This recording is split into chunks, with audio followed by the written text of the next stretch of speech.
Local manufacturers could soon have access to a special loan facility at the Aid Bank. An agent of the Citizenship by Investment program says it's fragile and must be protected. And Jacinta Banis retires as director of the Drug Prevention Unit after 11 years on the job. I am Julian Morris with the Channel 5 News. The details after this.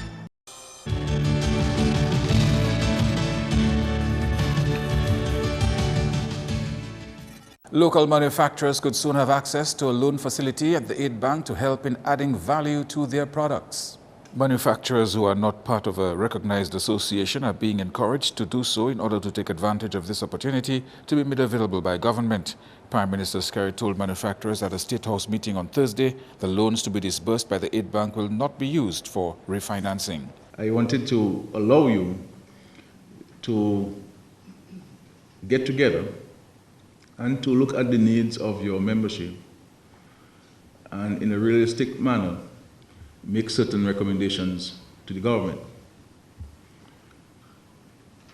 We will seek your guidance and advising us on what are the terms and conditions the loans should carry, which is an extraordinary proposal which the government has been engaging itself in not imposing the conditions on the communities that we engage in, but hearing from you as to what you believe you can sustain, what you believe you can contract based on your prevailing circumstances. I believe I can tell you what we will not allow the monies to be used for at this stage. Some of the things which will not allow the monies to be used for. It will not be for refinancing, first of all. I don't think it is fair for the state to take its resources and give for refinancing. It has to be related to some form of added value. Meaning, if you were to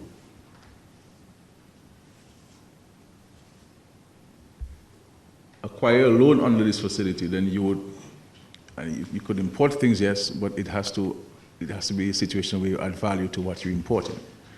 So we're not going to give money to buy things to resell in the same fashion you bought it.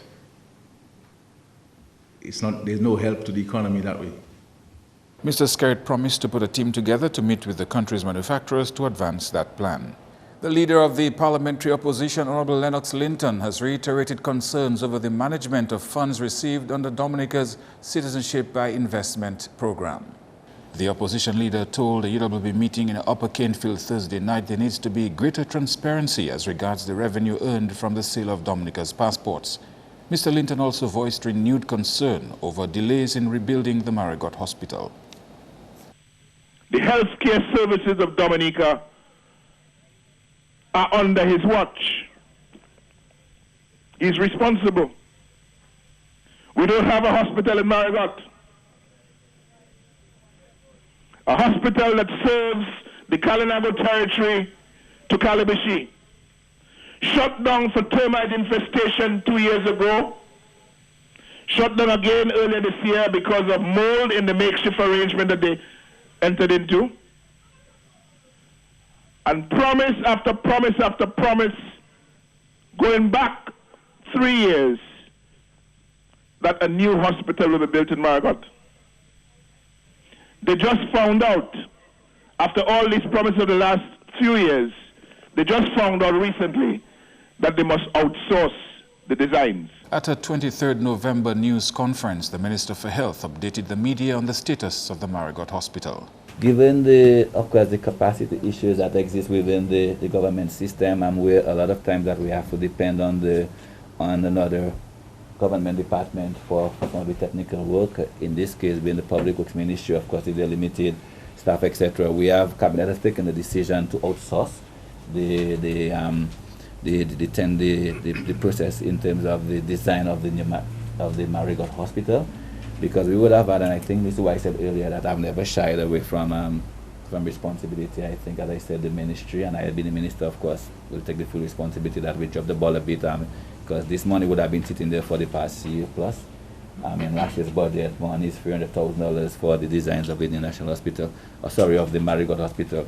So the fact that I said that we have these issues, capacity issues within the public service, that we have decided to outsource this. So We are now in the process of sending out documents, inviting tenders for the design of the Marigot Hospital.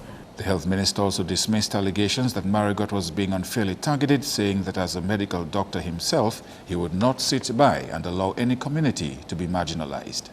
Meantime, authorized agent for the Citizenship by Investment program, Duncan Stowe, believes the CIP is a fragile sector which must be protected. Speaking at the start of a two-day meeting of the Citizenship by Investment Program Association here on Thursday, Mr. Stowe said one way of doing this is by the agents themselves regulating the industry. Stowe believes it's imperative that agents know their clients, where they live, and their source of income. Protection must also come through the policymakers enacting and enforcing minimum standards for all agents. For example, it should be mandatory that agents have office space in the jurisdictions that they operate. The offices must be staffed. We must have professional indemnity insurance. Timely and proper accountability of funds should be a must and not an option. We have to ensure that responsibility is held at the highest levels by all agents. Stowe says the amount of criticism the CBIP attracts often comes from political opposition, but it's well known that CIP funds in Dominica's case is used for job creation, caring for the elderly, infrastructural development, and youth empowerment. Oftentimes, you will not hear from the attackers that persons who operate in the program are involved in a citizenship by investment program. What you will hear is that so-and-so or this person is in the business of peddling passports. This, to my mind, is the highest level of ignorance displayed by persons who oftentimes should know better. Or it may be that such statements are premised on malice. I make these comments because time after time we hear through the media reports that the source of funds for a national project or program is the Citizenship by Investment program. I therefore implore all governments to continue to ensure that there is full accountability for the funds obtained under the Citizenship by Investment program. After all, it is public revenue, and as such, all people must be satisfied that the program is working for them. He says the CIP should be seen as a tool for development. Small states like ours have few options. We have all witnessed the dwindling of grants. Politics or no politics, the monies derived from the CIP is a non-tax revenue. We have few options available today to source funds to manage our states. Ladies and gentlemen, it's not just the government and agents, but it is the responsibility of all citizens to protect the program. And Dominica's Foreign Affairs Minister has highlighted the tremendous impact of the CIP on Dominica's economy. The Honorable Francine Barron told a meeting of the Citizenship by Investment Program Association Thursday the CIP has become a key pillar of Dominica's economy. The Foreign Affairs Minister believes the CIP is a unique method through which Dominica attracts foreign direct investment to support its national development agenda. When I say that this program has enabled us in a large measure to respond in a timely fashion to some of the immediate challenges that we faced after the devastation caused by Tropical Storm Erika last year. It has become an important support to our pursuit of clean energy, in improving our tourism product, in supporting our economy's upward trajectory, and in maintaining our social programs. Minister Barron urged regional counterparts to maintain the high standards set for the CIP. Barron said even if the CIP countries in the region were competitors, it was in their best interest to work together.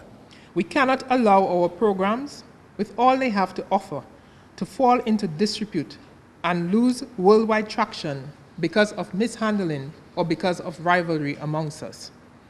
As a region, we face competition from Europe and Asia, and we therefore must find harmony among our neighbors and foster strong partnership. It was anticipated that by the end of the two-day meeting on Friday, regional representatives of the CIP Association would have signed a memorandum of understanding outlining how they intended to collaborate. You are watching Channel 5 News. Coming up, one local church goes all out to raise much-needed funds. We'll take you there.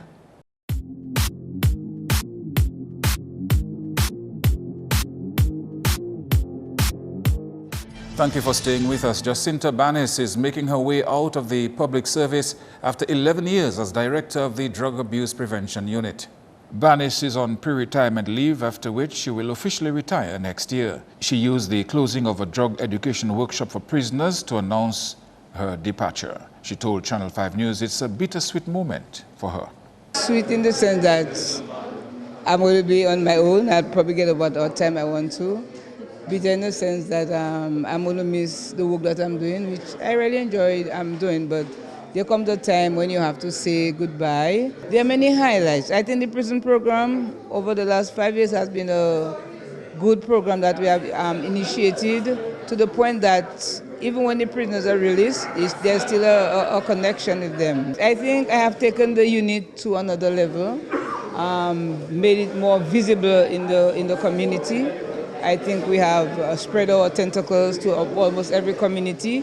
Any community you go to, they will know that drug prevention exists. If you walk down the street and you ask somebody, they can put my name to the drug prevention unit. Banis started working in the public service at the age of 15 as a teacher. She took up the post of head of the drug prevention unit after returning from studies overseas. One of the things that really touched me was working with Bunty Liverpool.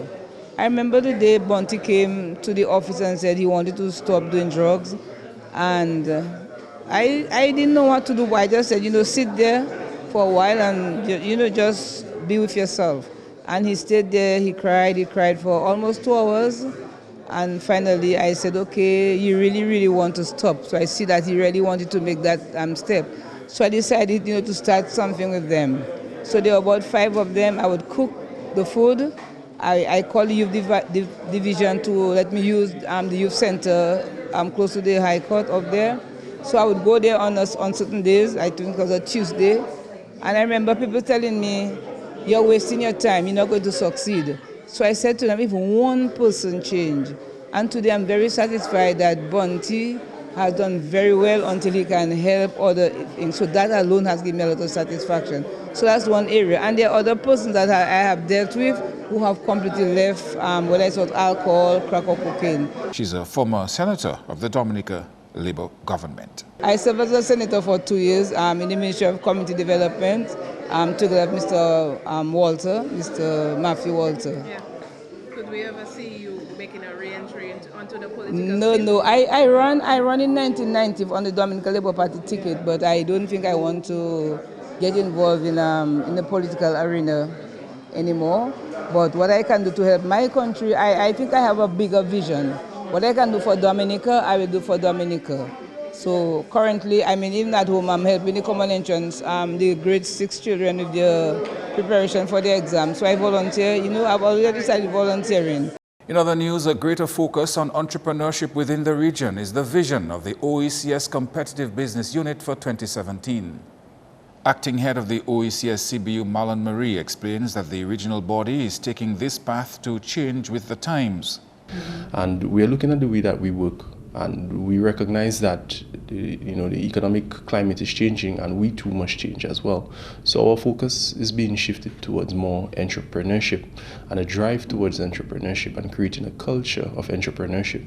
So over the next year or 2 years, we will see a lot more engagement of possibly the youth, social groups, not just necessarily only businesses that are already established, but a thrust towards working with startups, looking at innovation and technology, and how it is that we could improve all our lives across the OECS.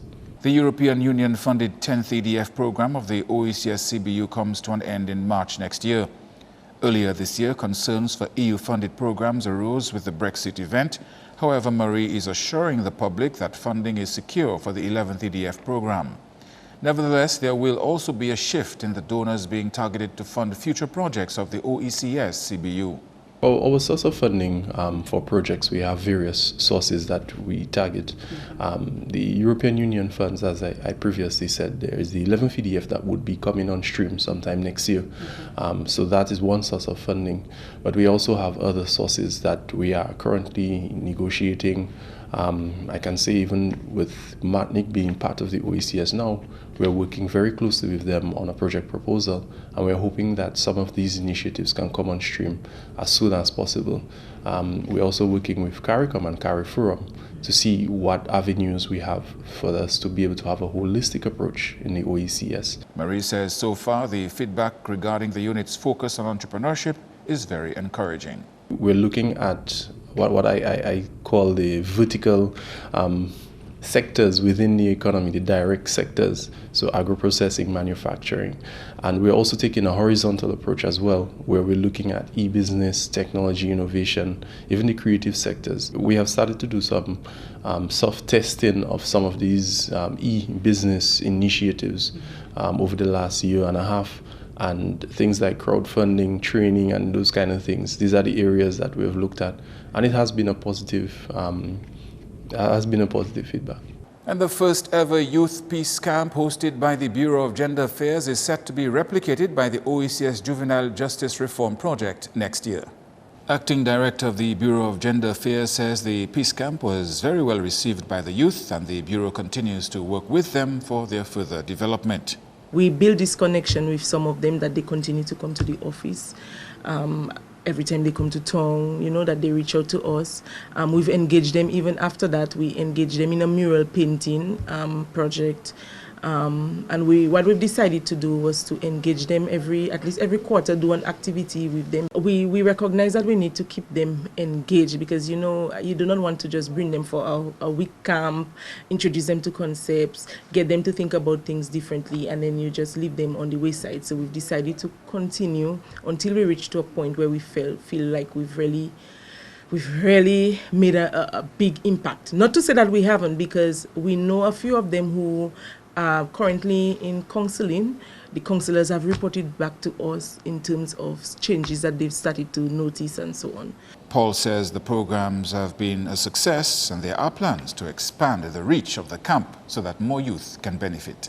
We were targeting primarily schools on the north, but then we extended it to the youth Operation Youth Quick students. So we had a few students from the catchment area of Roseau. So, but that went very well. I know that the ministry plans to replicate that program under the Juvenile Justice Reform Project, and then we'll see how that goes. The Anglican Church, located opposite Fort Young Hotel, is currently using its grounds or surroundings as a car park in an effort to raise much-needed funds for the church.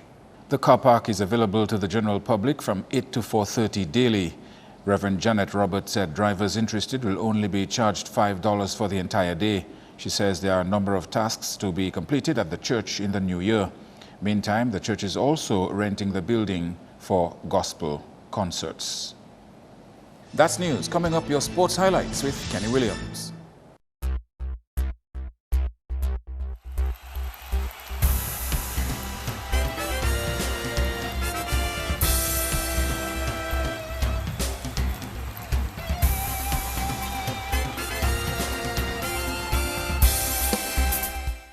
Cricket takes the first knock. It was a rainy first day, but Barbados Pride opened the scoring in their match against the Windward Islands Volcanoes on day one of the PCL Regional 4-Day Tournament at Windsor Park. Pride scored 101 for 3 in 34.2 overs. Shy Hope scored 43 not out and O. Phillips 28. Single wickets came from M. Matthew, Liam Sebastian and K. Peters for the Volcanoes. Moving on to football. Dominica Grammar School secured the Under-20 Boys Secondary Schools Football Championship title by defeating Isaiah Thomas Secondary 4-0. Just recently, on Monday, the DGS defeated Isaiah Thomas Secondary in the Under-17, and they did it again in the Under-20 on Friday. We are at the Newtown playing field at the secondary schools Under-15 football finals, where the St. Mary's Academy just won 2-1 against the DGS. We're here with the captain, Taram Tuse.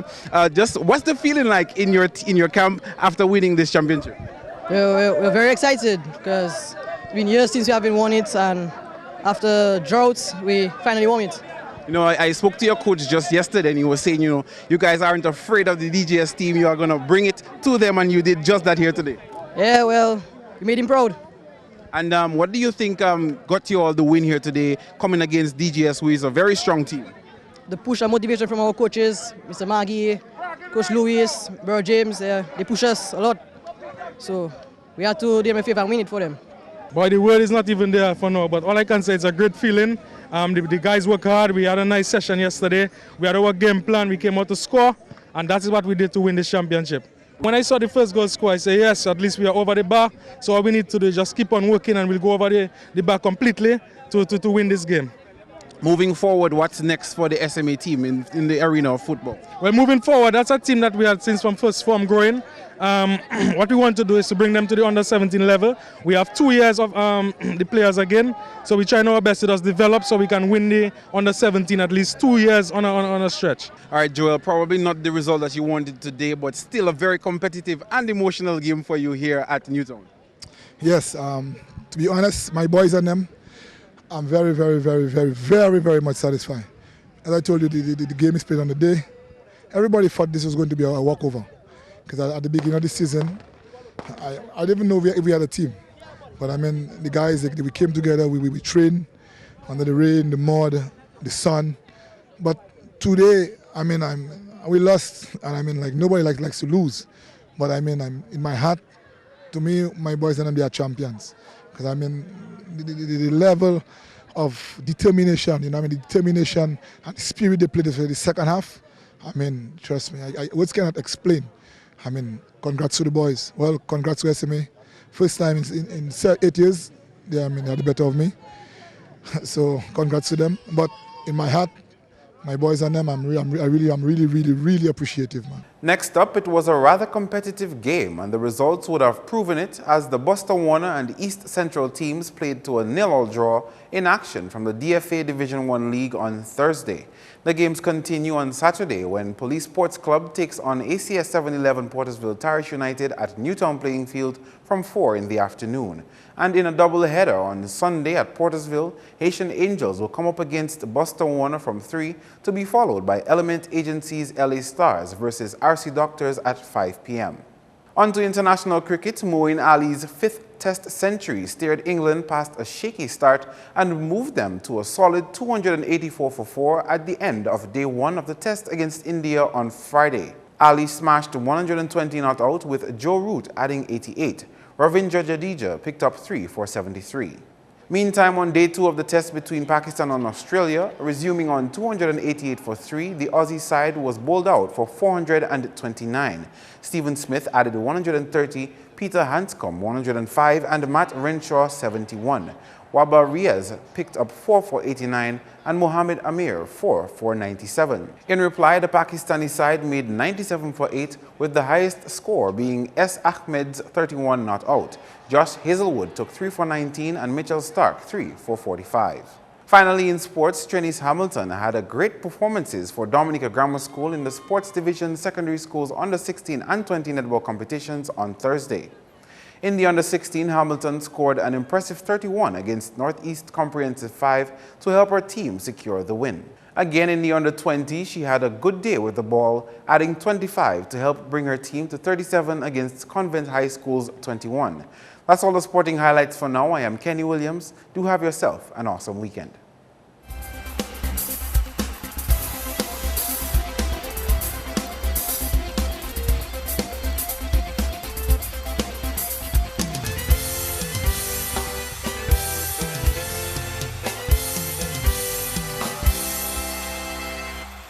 Your weather forecast is next.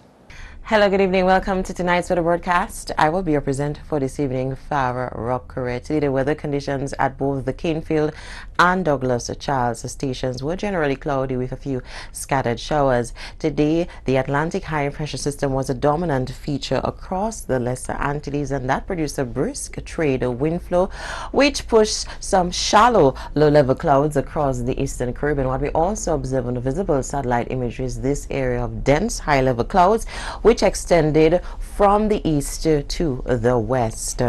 Earlier radar imagery indicated just a few isolated showers across the eastern Caribbean.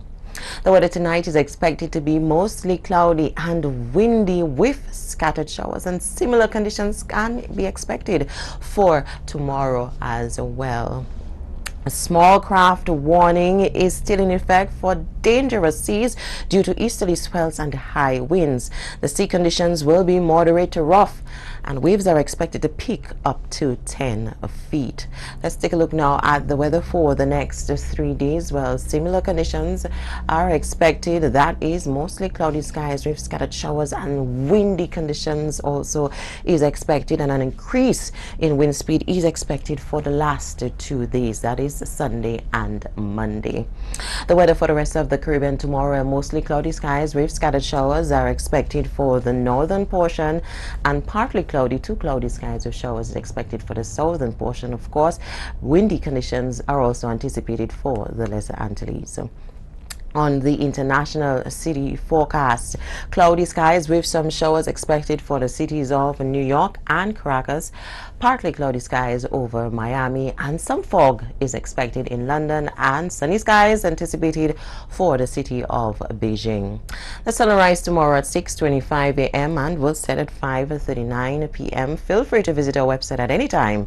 Visit weather.gov.dm or call the weather hotline at 447-5555. Join us next time for your next weather broadcast. Thank you.